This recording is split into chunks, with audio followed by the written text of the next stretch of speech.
من نفس واحدة وخلق منهما رجالا كثيرا ونساء واتقوا الله الذي تساءلون به والأرحام إن الله كان عليكم رقيبا يا أيها الذين آمنوا اتقوا الله وقولوا قولا سديدا يصلح لكم أعمالكم ويغفر لكم ذنوبكم ومن يطع الله ورسوله فقد فاز فوزا عظيما أما بعد فإن خير الحديث كتاب الله وخير الهدي هدي محمد صلى الله عليه وسلم وشر الأمور محدثاتها وكل محدثة بدعة وكل بدعة ضلالة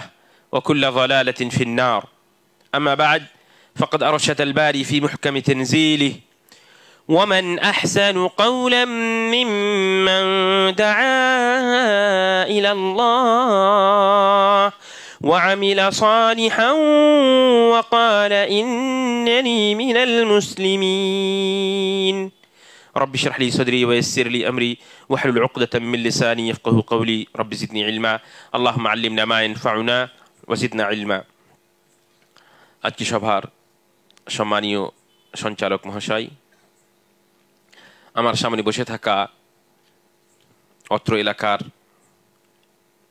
দিনী ভাই সকল, আমরা আজকে অত্যন্ত গুরুত্বপূর্ণ বিষয়ে আলোচনা করব ইনশাআল্লাহ তাআলা। সেটা হচ্ছে যে আমরা অপরের অনুসরণ করে থাকি।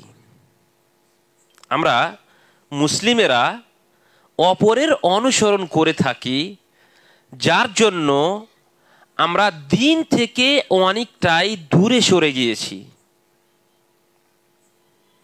সর্বপ্রথমে আমি আপনাদেরকে উমর রাদিয়াল্লাহু তাআলা আনহুর একটা বাক্য শোনাবো।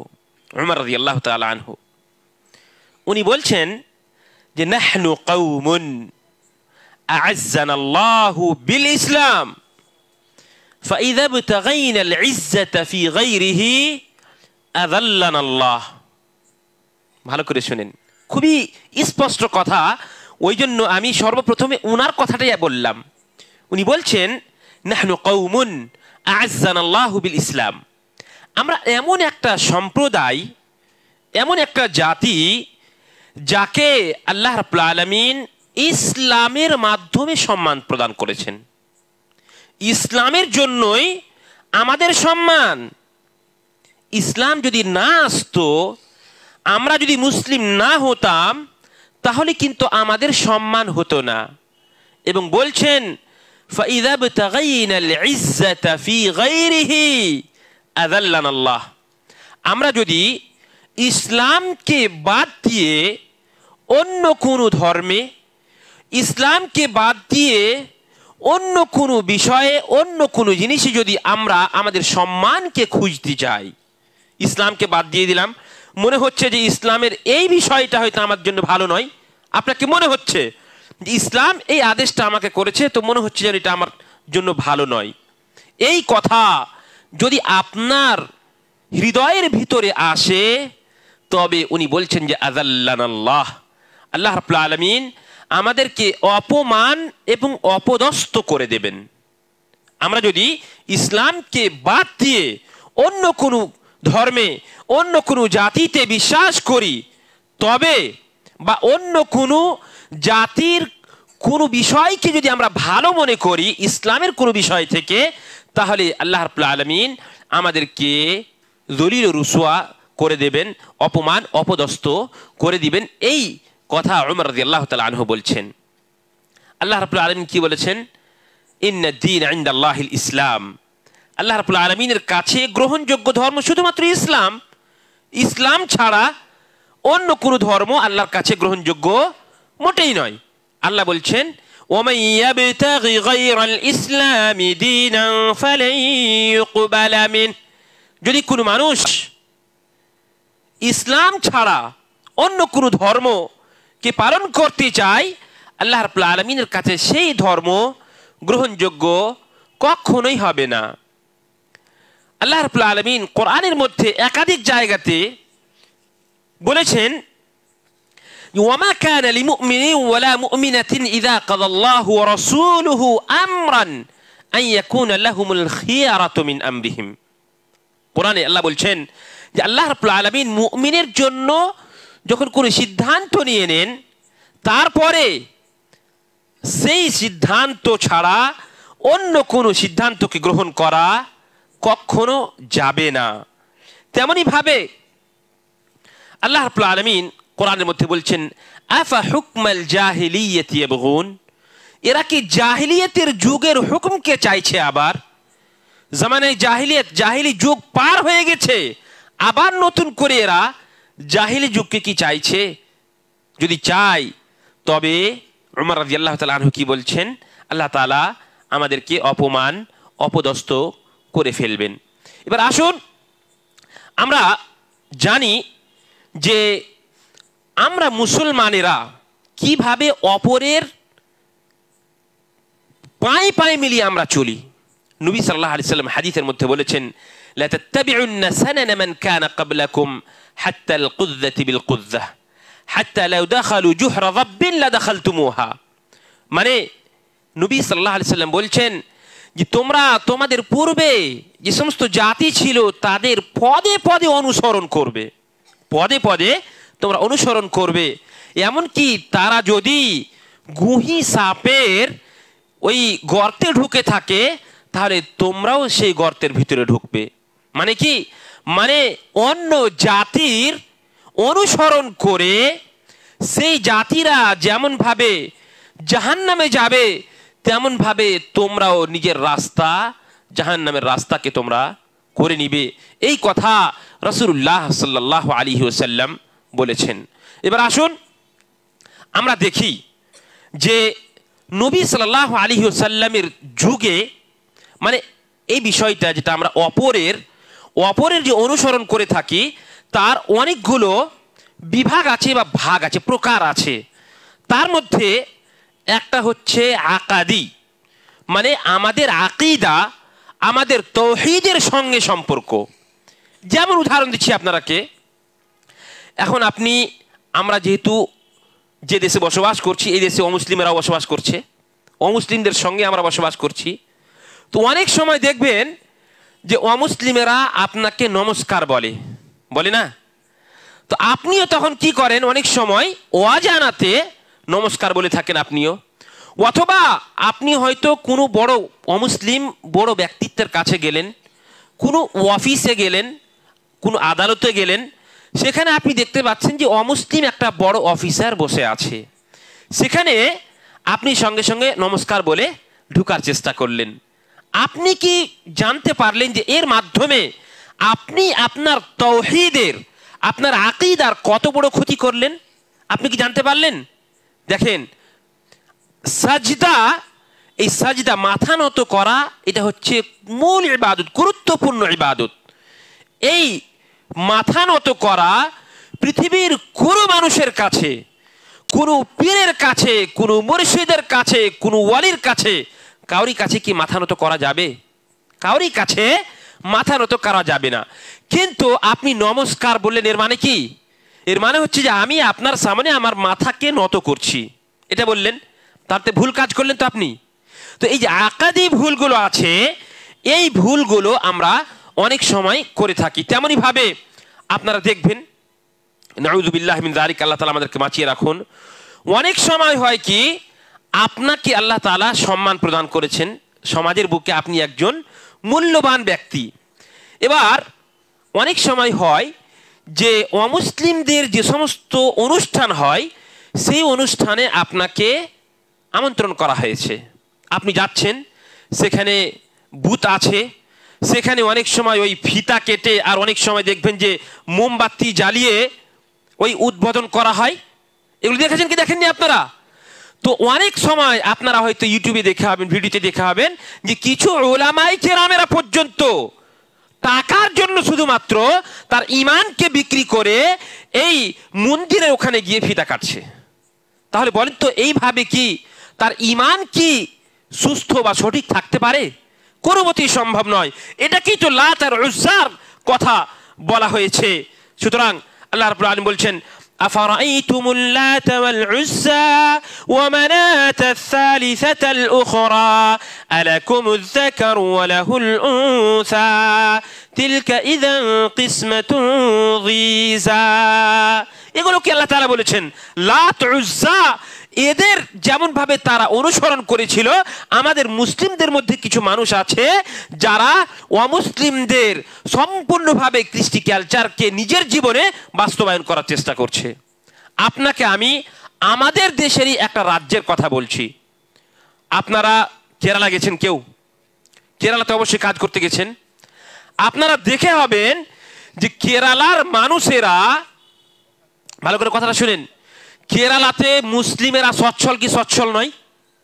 তার আর্থিকভাবে সচ্ছল, তাদের ব্যবহার চরিত্র ভালো কি ভালো নয়? তাদের ভিতরে আমাদের থেকে সততা বেশি আছে না নেই? তাদের ভিতরে আমানতদারি বেশি আছে না নেই?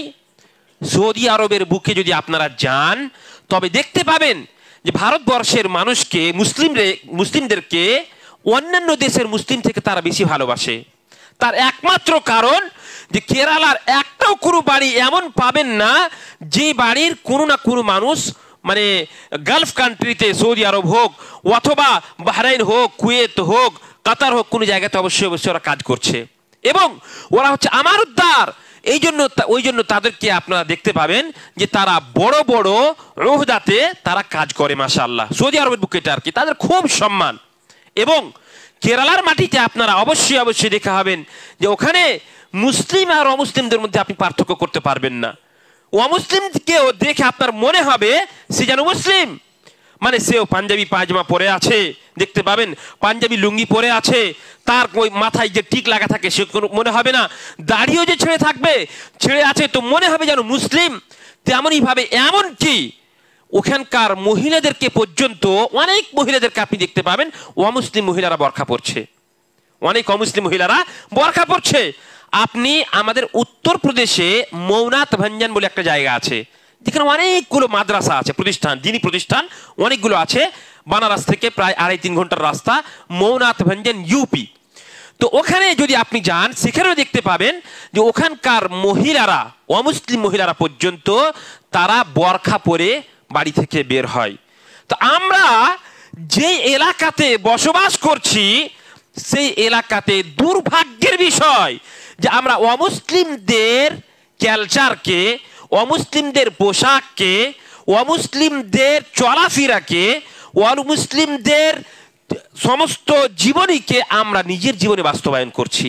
যার জন্য দেখেন আমাদের অবস্থা কেমন, পশ্চিমবাংলার মাটি হোক, বিহারে হোক, আমাদের মুসলিমদের অবস্থাটা কোথায় কেমন, আর আপনি কেরালার মানুষের অবস্থাটা কেমন, আমরা যদি কম্পেয়ার করি তাহলে বুঝতে পারবো যে তারা অত্যন্ত ভালো, সচ্ছল। কেন? কারণটা হচ্ছে তারা ইসলামকে নিজের জীবনে বাস্তবায়ন করেছে, মানুষকে দেখিয়েছে, অমুসলিমদেরকে দেখিয়েছে যে মুসলমানদের পোশাক এইরকম, তাদের খাওয়া দাওয়া এইরকম, তাদের চলাফেরা এইরকম, তাদের ভিতরে সততা আছে, তাদের ভিতরে নম্রতা আছে, ভদ্রতা আছে, যেগুলো ইসলামের মূল বিষয়, আমানতদারি আছে, এগুলো তাদের ভিতরে পাওয়া যায়। কিন্তু দুঃখের বিষয় আমরা অমুসলিমদের সঙ্গে থেকে তাদের কৃষ্টি কালচারকে, তাদের চলাফেরাকে, তাদের চিন্তাধারাকে নিজের জীবনে আমরা বাস্তবায়ন করছি। তাহলে আমরা কিভাবে আর্থিকভাবে হোক তাও, অথবা দিনীভাবে হোক তাও, অথবা সামাজিকভাবে হোক তাও, অথবা পারিবারিকভাবে হোক তাও, যে কোনো বিষয়ে আমরা কিভাবে ভালো হতে পারবো? কোনো মতেই সম্ভব নয়। এই জন্য আমাদেরকে নিজের জীবনে ইসলামকে বাস্তবায়ন করতে হবে। আমরা যদি হাদিসে দেখি, নবী হযরত আয়েশা রাদিয়াল্লাহু তাআলা আনহার কাছে একজন সাহাবী এসে জিজ্ঞেস করছেন যে আপনি নবী সাল্লাল্লাহু আলাইহি ওয়াসাল্লামের ব্যবহার সম্পর্কে আপনাকে একটু বলুন আমাকে। কি বললেন? আলাস্তা তাকরাউল কোরআন, তুমি কি কোরআনকে পড়ছো না? কি বললেন আয়েশা রাদিয়াল্লাহু তাআলা আনহা, তুমি কি কোরআন কো পড়ছো না? বলেন যে কানা খুলুকুহু আল কোরআন, ভালো করে শোনো, কোরআনে কারীমটাই হচ্ছে সম্পূর্ণভাবে নবী সাল্লাল্লাহু আলাইহি ওয়াসাল্লামের ব্যবহার। নবী সাল্লাল্লাহু আলাইহি ওয়াসাল্লামের চরিত্রকে যদি জানতে চাও তাহলে কোরআনে কারীমকে পড়ো। সুতরাং আমাদেরকে নবী সাল্লাল্লাহু আলাইহি ওয়াসাল্লামের জীবনীকে নিজের জীবনে বাস্তবায়ন করতে হবে। তাহলে এক নম্বরে আমরা পয়েন্ট যেটা বুঝতে পারলাম সেটা হচ্ছে কি, যে আকাদি নোংরামি যেটা আছে, মানে আকীদার বিষয়, তাওহীদের বিষয়ে আমরা অত্যন্ত দুর্বল। আমরা যখন অমুসলিমদের সঙ্গে চলাফেরা করি অনেক সময় এমন কাজ করি যেটা কোরআন এবং হাদিস সম্মত নয়, আমাদের ঈমান হয়তো নষ্ট হয়ে যেতে পারে। সুতরাং এগুলো থেকে আমাদেরকে বাঁচতে হবে। তেমনি ভাবে ইজতিমাই মানে সামাজিক যে নোংরামি আমাদের ভিতরে পাওয়া যায়। যেমন মনে করেন আপনি একটা ওয়াদা করলেন, সেই ওয়াদা খেলাফি আমাদের ভিতরে অনেক বেশি। ইয়া আইয়ুহাল্লাযীনা আমানু আউফু বিল উকুদ, আল্লাহ বলছেন উহুদ, আহদ, ওয়াদা পুরা করার সম্পর্কে কোরআনের মধ্যে অনেকগুলো আয়াত রয়েছে যে আপনি কাউরির সঙ্গে ওয়াদা করেছেন, সেই ওয়াদাটাকে আপনাকে বাস্তবায়ন করতে হবে। আমাদের ব্যবহার চরিত্রকে ভালো করতে হবে। নবী সাল্লাল্লাহু আলাইহি ওয়াসাল্লামের সম্পর্কে আল্লাহ রাব্বুল আলামিন কোরআনের মধ্যে বলছেন যে ওয়া ইন্নাকা লাআলা খুলুকিন আযীম। নবী সাল্লাল্লাহু আলাইহি ওয়াসাল্লামকে উত্তম চরিত্রতার সার্টিফিকেট কে দিয়েছেন? আল্লাহ রাব্বুল আলামিন দিয়েছেন, ওয়া ইন্নাকা লাআলা খুলুকিন আযীম। এবং আল্লাহ রাব্বুল আলামিন অন্য আয়াতে বলছেন ফাবিমা রাহমাতিম মিনাল্লাহি লিনতা লাহুম ওয়ালাউ কুনতা ফাযযান গালিযাল কলবি লানফাদ্দু মিন হাওলিক ফা'ফু আনহুম ওয়াস্তাগফির লাহুম ওয়াশাবিরহুম ফিল আমর। দেখেন আল্লাহ রাব্বুল আলামিন নবী সাল্লাল্লাহু আলাইহি ওয়াসাল্লামকে সারা পৃথিবীর জন্য রহমত বানিয়ে পাঠিয়েছিলেন। আমরা একটু নিজে ভাবেন তো, যে আমরা কি আমার একটা অপর মুসলিম ভাইয়ের জন্য রহমত কি রহমত নই? আমরা কি রহমত তো রহমত নই? দেখেন তেমনি ভাবে আল্লাহ রাব্বুল আলামিন নবী সাল্লাল্লাহু আলাইহি ওয়াসাল্লামের সম্পর্কে বলছেন ওয়ালাউ কুনতা ফাযযান গালিযাল কলবি লানফাযু মিন হাওলিক, যদি আপনার কথা ভালো না হতো, নরম না হতো, দিল যদি, হৃদয় যদি কঠোর হতো, তাহলে মানুষ আপনার পাশ থেকে দূরে সরে যেত। বলেন আজকালকে মানুষেরা আমরা নিজেকে আহলে হাদিস দাবি করি, তাই তো? কিন্তু দুঃখের বিষয় আহলে হাদিসের যে সমস্ত বৈশিষ্ট্য হওয়া দরকার সেই বৈশিষ্ট্যগুলো আমাদের ভিতরে নেই। আমরা যখন মানুষের সঙ্গে কথা বলি কর্কশ ভাষায় কথা বলি, আমাদের ভিতরে নম্রতা নেই, আমাদের ভিতরে ভদ্রতা নেই, আমরা এক অপরের সম্মান করতে জানি না। কি করে আমাদের দ্বারাই ইসলামের কাজ কি করে হবে, দাওয়াতের কাজ কি করে হবে, সামাজিক যে সমস্ত কুসংস্কার রয়েছে সেগুলো কি করে আমাদের মধ্যে থেকে বের হবে, এটা কোনো মতেই সম্ভব নয়। সামাজিক আরো একটা, যেমন মনে করেন আমাদের সমাজে এখন আলহামদুলিল্লাহ অনেকটা এই শেখ আব্দুল্লাহ সালেফি হাফিজাহুল্লাহ, শেখ আনোয়ার হক ফৈজি হাফিজাহুল্লাহ, এছাড়া শেখ শোয়েবুর সুলেমান হাফিজাহুল্লাহ, আরও আপনারা যারা আছেন দিনী ভাইরা, আপনাদের মাধ্যমে অনেকটা জাগরণী এখানে এসেছে আলহামদুলিল্লাহ, যার মাধ্যমে সমাজ বিয়ে শাদির ক্ষেত্রে অনেকটা সজাগ হয়েছে আলহামদুলিল্লাহ। তা সত্ত্বেও অনেকগুলো বাড়ি আছে আপনারা দেখতে পাবেন আমাদের সমাজে যে কুসংস্কারগুলো ঢুকেছে বিয়ে শাদির মধ্যে, বা যে কোনো ক্ষেত্রে হোক না কেন, বিশেষ করে বিয়ে শাদির ক্ষেত্রে আপনাকে বলছি, এগুলো আসলো কোথা থেকে? এই যে গান বাজনা হয় মাঝে মধ্যে দেখতে পান আপনারা, এগুলো কোথা থেকে আসলো? অমুসলিমদেরকে আমরা দেখছি আমাদের বিয়ে শাদিতে এখন পর্যন্ত আমি বলতে পারি এলাকার বিয়ে হোক, তাও আমাদের মালদা হোক, মুর্শিদাবাদ হোক, যে কোনো জায়গায় হোক না কেন, আপনি দেখতে পাবেন যে বিয়েতে আমার বোন হোক, আপনার বোন হোক, আপনার মেয়ে হোক, আপনার স্ত্রী হোক, বাড়িতে যখন থাকে তখন অত সেজে খুঁজে থাকে না। আর যখন বাড়ি থেকে বের হয়, এই বিয়ের জন্য বের হলো, বা আপনি মার্কেটে পাঠালেন মেয়েকে, সেই সময় আপনি করলেন কি, খুব সুন্দর করে মেকআপ করে চুল খুলে তার অঙ্গ প্রত্যঙ্গকে খুলে আপনি পাঠিয়ে দিলেন। আর বিয়ে শাদিতে সচরাচর হয়ে আছে, দেখতেই পাচ্ছেন আপনারা, প্রত্যেকটা বাড়ির অবস্থা এটাই। এবং আমাকে কিছুদিন আগে আমাদের এলাকার একটা ডাক্তার বলছে, আমাদের এলাকার একজন ডাক্তার বলছে, ভালো, সে দিনই ডাক্তার আলহামদুলিল্লাহ, তো বলছে যে ভাই করে কথা বলে আমাকে, ভাই একজন মহিলা আমার কাছে এসেছে, দেখেন আমাদের সমাজে সমস্ত কুসংস্কার আছে সেগুলো সম্পর্কে আপনাকে বলছি, কি করে আসলো এগুলো বলছি। বলছে একজন মহিলা আমার কাছে আসলো, এসে বলছে যে আমার পেটে বাচ্চা আছে। বলছে আমার পেটে বাচ্চা আছে, বাচ্চা কি করে আসলো? বলছে যে আমি বিয়েতে গেছিলাম, সেই মেয়েরাকে দেখতে পাবেন যে স্বামীর সামনে যে কথাটা বলবে না, নিজের আব্বাকে যে কথাটা বলবে না, সেই কথাটা কিন্তু ডাক্তাররাকে বলতে পারে, বলতে বাধ্য সে। তো ডাক্তারকে বলছে যে তার পেটে বাচ্চা আছে, এবং সেই বাচ্চা কি করে আসলো, যে একটা বিয়েতে সে গেছিল, আর ওই বিয়েতে গিয়ে তার কোনো আত্মীয়র সঙ্গে স্পর্শ করে জেনা করে সেই বাচ্চাটা এসেছে, সেই বাচ্চাটাকে ফেলতে হবে, কিভাবে নষ্ট করতে হবে তার জন্য ওখানে এসেছে। এই কি করে হলো? এই যে জেনা, আল্লাহ কোরআনের মধ্যে বলছেন ওয়ালা তাকরাবুজ জিনা, জিনা করা তো দূরের কথা, জিনার কাছে যেতে আল্লাহ রাব্বুল আলামিন মানা করেছেন।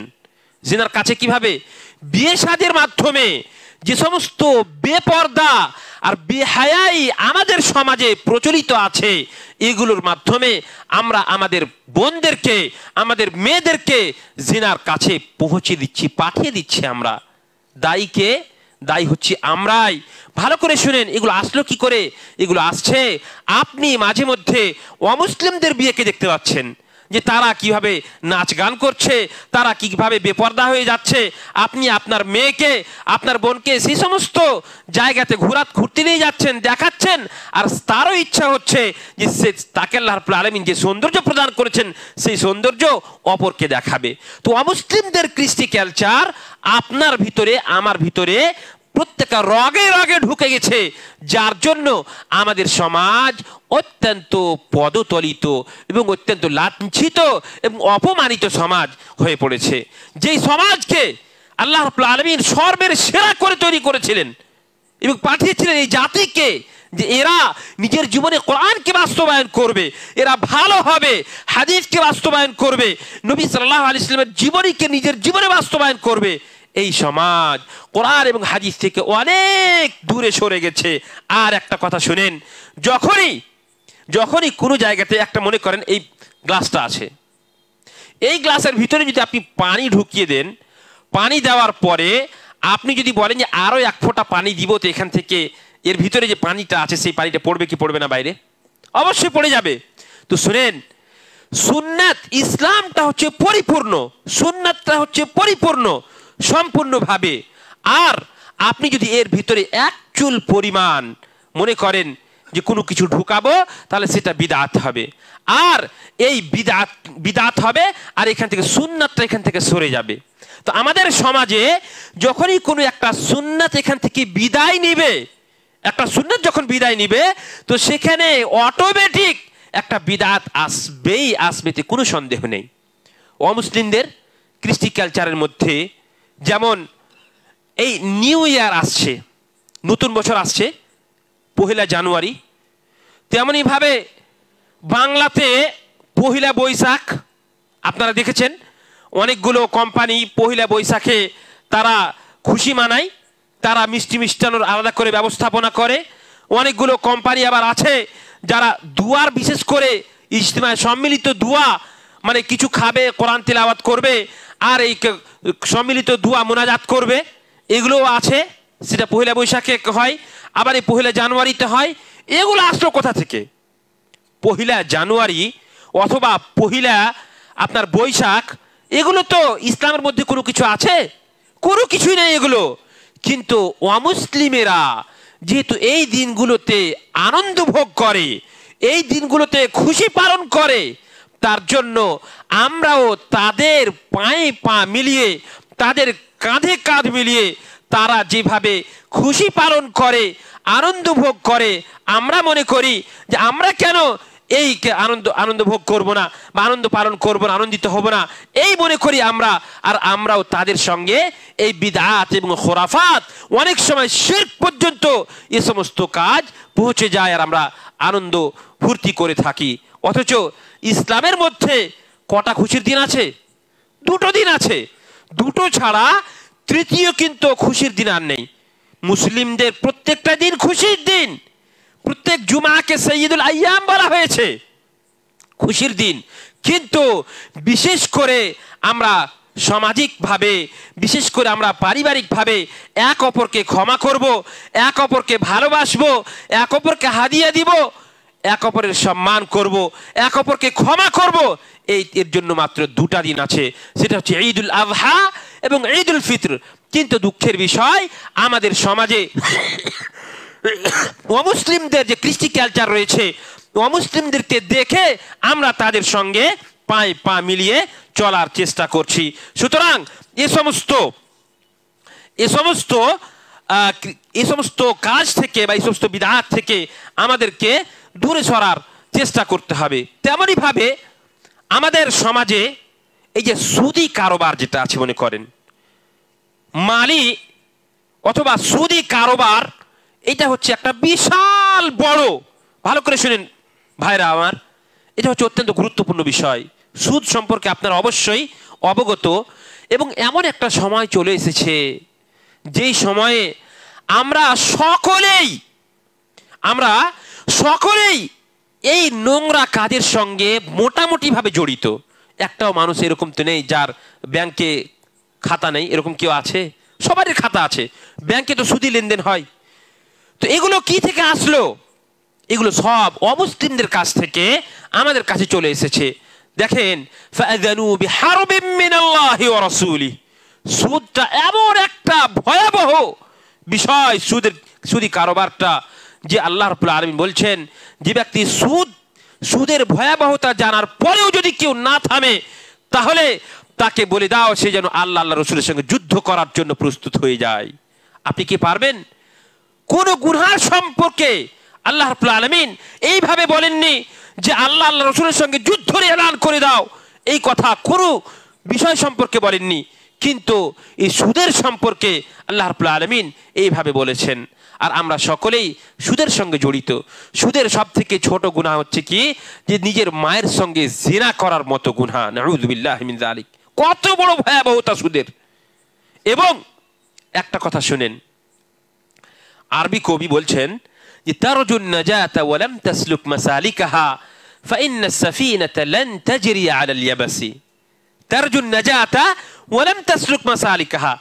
আপনি তো পরিত্রাণ পেতে চাইছেন, জান্নাত পেতে চাইছেন। তো সবাই এখানে সবাই জান্নাত পেতে চাই আমরা। আচ্ছা বলেন তো, আপনি যদি জান্নাত পেতে চান তাহলে জান্নাতের রাস্তাকে অবলম্বন করতে হবে। জান্নাত পাওয়ার জন্য যে সমস্ত কাজ আল্লাহ রসুল সাল্লাল্লাহু আলাইহি সাল্লাম বলেছেন সেগুলোকে করতে হবে, আর যেগুলো থেকে মানা করেছেন সেগুলো থেকে বিরত থাকতে হবে, তাহলেই তো আপনি পাবেন। ওই জন্য কবি বলছেন কি, তারজুন নাজাতা ওয়া লাম তাসলুক মাসালিকাহা। আপনি পরিত্রাণ পেতে চাইছেন কিন্তু তার রাস্তাকে অবলম্বন করেন না। ফাইন্নাস সাফিনাতা লান তাজরি আলাল ইয়াবসি। আপনি বলেন তো, একটা নৌকাকে তৈরি করার পরে যদি আপনি এই রাস্তাতে ছেড়ে দেন, চলবে? রাস্তাতে কি নৌকা চলবে? কোনো মতেই চলবে না। তেমনই ভাবে রাস্তাতে যেমন নৌকা চলবে না, আপনাকে ফারাক্কা নদীতে, গঙ্গাতে আপনাকে নিয়ে যেতে হবে। তেমনই ভাবে আপনি যদি পরিত্রাণ পেতে চান, আপনি যদি জান্নাত পেতে চান, তাহলে জান্নাতের পন্থাকে, জান্নাতের রাস্তাকে আপনাকে অবলম্বন করতে হবে। তবেই আপনি এবং আমি জান্নাত পেতে পারবো, অন্যথা আমরা জান্নাত পাওয়া সম্ভব হবে না। তেমনই ভাবে আরো অনেকগুলো আছে। যেমন মনে করেন যে লিবাস পরাটা, পোশাকে আমরা সকলেই জানি অমুসলিমদেরকে আমরা দেখতে পাই কি, যে তারা টাকনার নিচে তারা কাপড় পরে। আপনি বলেন তো, এই অমুসলিমদের দেখে আপনি নিজেও টাকনার নিচে কাপড় পরলেন, তো আপনার সম্মান কি বেড়ে গেল? আপনার সম্মান, কারো কি সম্মান বাড়লো? কোশ্চেনকালে আপনার সম্মান বাড়বে না। বরঞ্চ হাদিসের মধ্যে আপনি যখন শুনতে পেলেন যে মা আসফালা মিনাল কাবাইনি ফাফিন্নার, এই আপনার টাকনার নিচে যদি কাপড় থাকে, যতটুকু থাকবে, কাপড় যদি চলে যায় তাহলে এটা জাহান্নামে যাবে। তো আপনি কি মনে করছেন যে আপনার পাটাই শুধু জাহান্নামে যাবে? না, আপনার পা যদি জাহান্নামে যায়, তো আপনি কি পাটাকে শুধু একাই জাহান্নামে পাঠাবেন আর আপনার শরীরকে আলাদা করে রাখতে পারবেন? কোনো মতে পারবেন না। এ থেকে নবী সাল্লাল্লাহু আলাইহি সাল্লাম বলতে চেয়েছেন যে আপনি খবরদার কাপড়কে, নিজের লুঙ্গি হোক অথবা পায়জামা হোক, কোনো জিনিস যেন আপনার টাকনার নিচে না চলে যায়। এই কথাই রাসূলুল্লাহ সাল্লাল্লাহু আলাইহি সাল্লাম বলতে চেয়েছেন। সুতরাং আমরা আমাদের সর্বক্ষেত্রে নবী সাল্লাল্লাহু আলাইহি ওয়াসাল্লামের মানে পোশাকে হোক তাও, খাওয়া দাওয়াতে হোক তাও, অথবা চলাফেরাতে হোক, সর্বক্ষেত্রে আমাদেরকে নবী সাল্লাল্লাহু আলাইহি সাল্লামের জীবনীকে নিজের জীবনে বাস্তবায়ন করতে হবে। এবার আমরা দেখতে পাচ্ছি, দেখেন দাড়ি দেখছেন। আচ্ছা বলেন তো, আপনারা অনেকে আছে যারা সায়েন্স পড়েছেন, সায়েন্স যদি পড়ে থাকেন আপনারা, তাহলে জানেন যে ব্যক্তি দাড়ি ছিলে নেই, ভালো করে কথাটা শুনেন, দাড়ি যে ব্যক্তি চেঁচে নিবে ব্লেড দিয়ে, সে ব্যক্তির যৌন ক্ষমতা কমে যায়। এটা কি জানা আছে আপনাদের? দাড়ি যদি কেউ চাঁচে তাহলে তার যৌন ক্ষমতা পর্যন্ত কমে যায় এবং তার যে হরমোনগুলো রয়েছে এগুলো নষ্ট হয়ে যায়, তার চেহারা তাড়াতাড়ি খারাপ হয়ে যাবে, তার চেহারা সৌন্দর্যটা নষ্ট হয়ে যাবে। এবং আল্লাহ রাব্বুল আলামিন আপনাকে দাড়ির মাধ্যমে পুরুষ বানিয়েছেন। দাড়িটা পুরুষের একটা বৈশিষ্ট্য হচ্ছে তার দাড়ি থাকবে, আর আপনি মেয়েদের মতো এই দাড়ি চেঁচে বসে আছেন। ভালো করে শুনেন ভাইরা আমার, বন্ধুরা আমার, বাবা জীবন, ভালো করে শুনেন। এই যে আপনারা অনেকবার শুনেছেন যে খামসুম মিনাল ফিতরাহ, আশরুম মিনাল ফিতরাহ, এই যে হাদিসগুলো আপনারা শুনেছেন যে 5টা হচ্ছে সুন্নাত অথবা 10টা হচ্ছে সুন্নাত, তার মধ্যে তাকলিমুল আযফার, আল খিতান, এগুলো অনেক, কাসুশ শারিব, এগুলো আছে। তো এর মধ্যে যেখানে দাড়ির কথাটা এসেছে ওখানে কিন্তু কি আছে জানেন? আফুল লুহা। ওইখানে শুধুমাত্র দাড়ি ছাড়া এই কথাটা বলা হয়নি। নবী সাল্লাল্লাহু আলাইহি সাল্লাম কি বলছেন জানেন? নবী সাল্লাল্লাহু আলাইহি সাল্লাম বলছেন আফুল লুহা, মানে দাড়িটাকে মাফ করে দাও, ক্ষমা করে দাও। দাড়ি আপনার কি দোষ করেছে? মানে দাড়িটাকে ছেড়ে দেন, দাড়িকে কাটিয়েন না, দাড়িকে বড় রাখেন। এই কথা রাসূলুল্লাহ সাল্লাল্লাহু আলাইহি সাল্লাম আদেশ করেছেন। আল আমরু, উসুলে ফিকহের একটা কায়দা হচ্ছে আল আমরু ইয়াকতাযি আল উজুব, মানে নবী সাল্লাল্লাহু আলাইহি সাল্লাম যদি বলেন কোনো কাজ এটা করো, তাহলে সেটা আপনার উপরে ওয়াজিব। তাহলে বোঝা গেল কি যে 10টা সুন্নাত অথবা 5টা সুন্নাত যেগুলো আছে তার মধ্যে দাড়ির বিষয়টা এটা কিন্তু সুন্নাত নয়। আপনি খবরদার দাড়িকে সুন্নাত বলবেন না। দাড়িটা হচ্ছে কি ফরজ, দাড়িটা সুন্নাত নয়, দাড়িটা হচ্ছে ওয়াজিব বা ফরজ। হানাফিদের কাছে এটা ওয়াজিব আর ফরজের মধ্যে পার্থক্য, আমাদের কাছে ওয়াজিব ফরজ সবই একই। তো দাড়িটা রাখা এটা হচ্ছে ওয়াজিব বা ফরজ। দাড়ি যদি কেউ কাটে তাহলে সে গুনাহগার হবে। এমন পর্যন্ত বলা হয়েছে যে ব্যক্তি দাড়ি কাটবে, ইবনে বাজ রাহমাতুল্লাহ আলাইহি বলছেন যে যদি মসজিদের ভিতরে মানে সমস্ত মানুষ যদি দাড়ি কাটা থাকে তাহলে হয়তো একজন দাড়ি কাটাওয়ালাই নামাজ পড়াবে, এটা হয়তো হতে পারে। কিন্তু দাড়ি কাটা মানুষ আসলে ফাসিক বলা হয়েছে ওকে, জানেন? ফাসিক এমন বলেছে যে তার পিছনে নামাজ পড়া ঠিক হবে না। এত বড় কথা আমাদের সালাফি সালেহিনেরা বলেছেন। আর আমরা অমুসলিমদেরকে দেখছি যে তারা ওই দাড়ি কেটে বেড়াচ্ছে, দাড়ি চেঁচে বেড়াচ্ছে, আর আপনিও তার মতো, আমরাও তার মতো ওই দাড়ির পিছনে লেগে গেছি আর দাড়িকে আমরা ছাড়ি না। এগুলো আসলো কোথা থেকে? অমুসলিমদের কৃষ্টি কালচার থেকে, অমুসলিমদের সভ্যতা থেকে আমাদের ভিতরে এগুলো চলে এসেছে।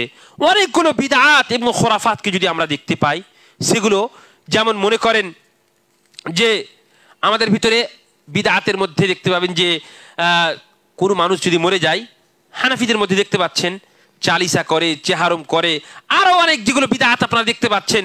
তাজিয়া, কিছু কিছু মানুষ আছে তাজিয়া করে বেড়াচ্ছে। এগুলো কি?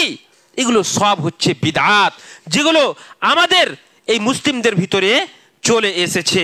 সুতরাং আমাদেরকে এগুলো থেকে অবশ্যই বাঁচতে হবে। একটা হাদিস আপনাদেরকে আমি শোনাই।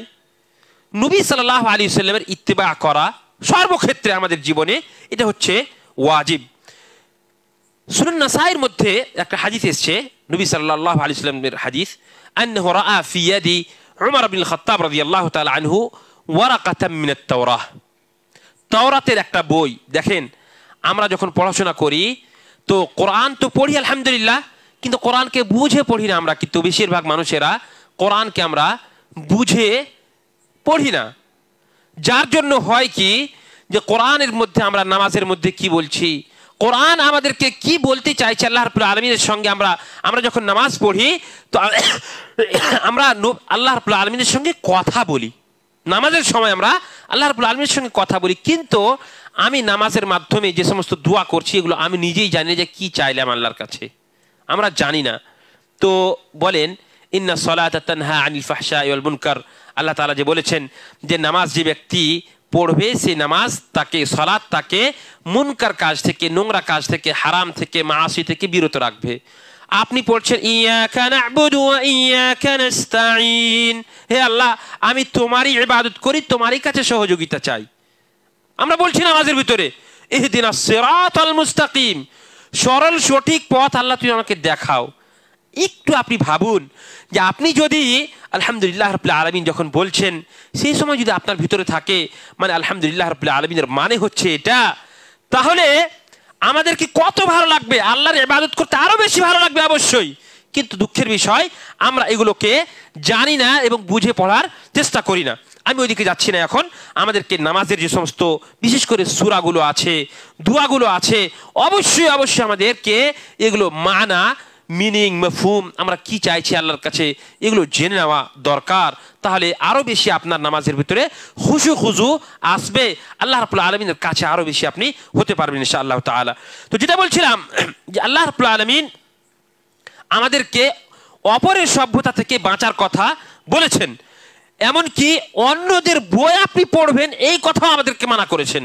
এখানে বলছেন যে নবী সাল্লাল্লাহু আলাইহি সাল্লাম উমর রাদিয়াল্লাহু তাআলা আনহুর হাতে তাওরাতের একটা কিতাব, এক ওয়ারাকা, একটা কাগজ একটা দেখতে পেলেন, তাওরাতের একটা লওহা দেখতে পেলেন। তো ফাকাল আমুত্তাহিকুনা ইবনুল খাত্তাব, যে কি ব্যাপার, তুমি কি মানে বেদিনের মতো হয়ে যাবে নাকি? লাকাদ জিতুকুম বিহা বাইদা নাকিয়া ওয়ালাউ কানা মূসা হাইয়ান ওয়াত্তাবা'তুমুহু ওয়া তারাকতুমুনি যালালতুম।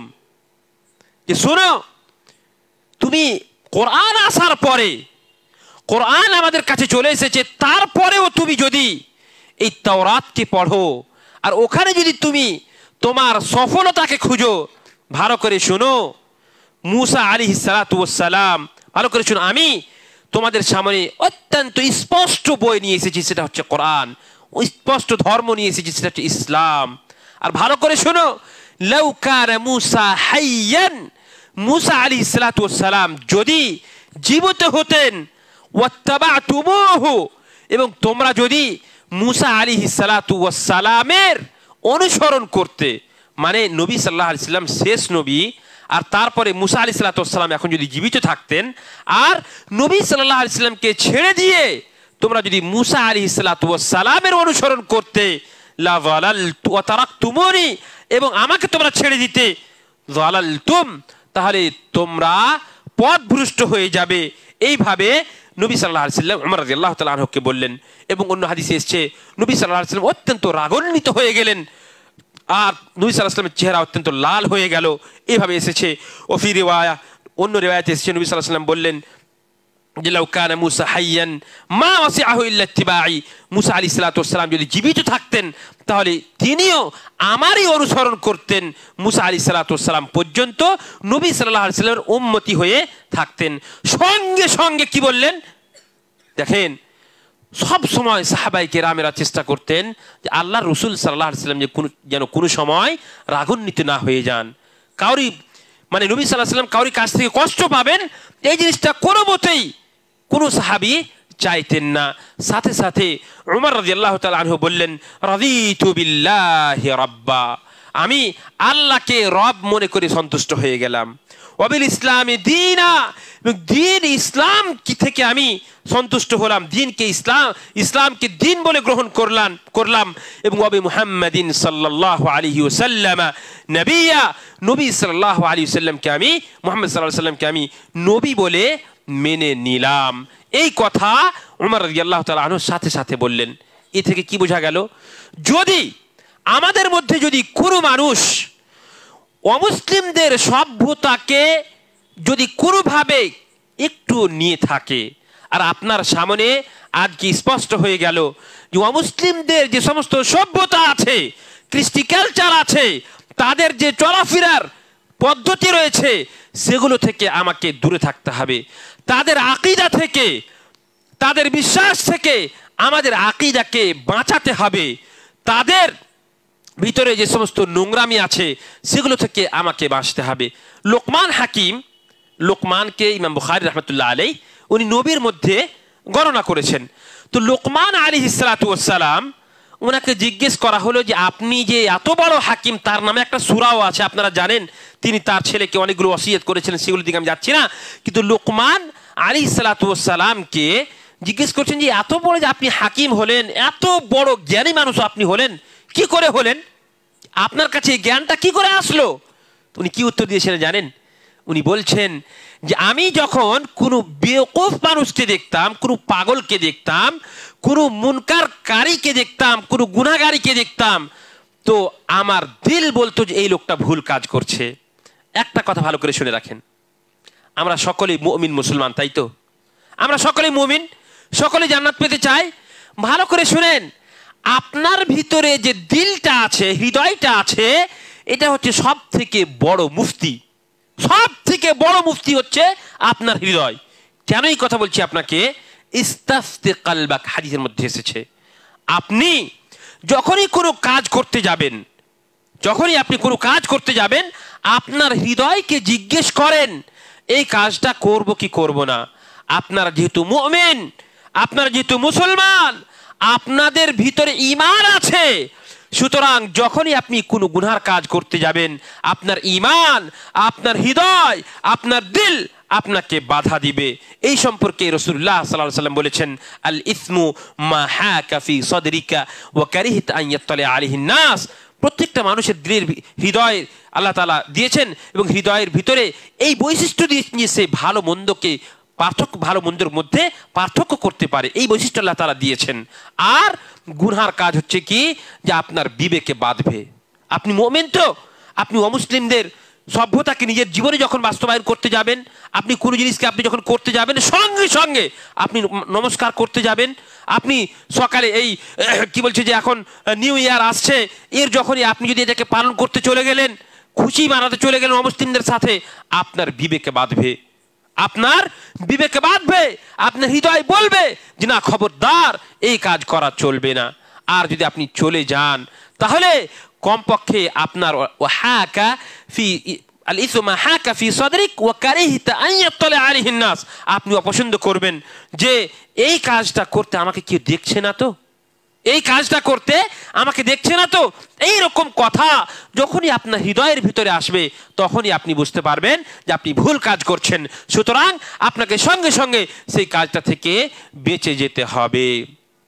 আমি আমার কথার দীর্ঘায়ু করছি না। আল্লাহ রাব্বুল আলামিনের কাছে দোয়া করি আল্লাহ তাআলা যেন আমাদের সকলকেই অমুসলিমদের সভ্যতা থেকে বাঁচার তৌফিক প্রদান করেন। আমিন। আমরা যেন সমস্ত প্রকার বিদআত থেকে, খোরাফাত থেকে, শিরক থেকে যেন বাঁচতে পারি, তার তৌফিক প্রদান করেন। আমিন। আমরা যেন তাওহীদকে নিজের জীবনে বাস্তবায়ন করতে পারি, তার তৌফিক প্রদান করেন। আমিন। আমরা যেন নেক কাজ করতে পারি এবং ইহকাল ও পরকালের যত সফলতা আছে, সেই সফলতাকে যেন অর্জন করতে পারি, তার তৌফিক প্রদান করেন। আমিন।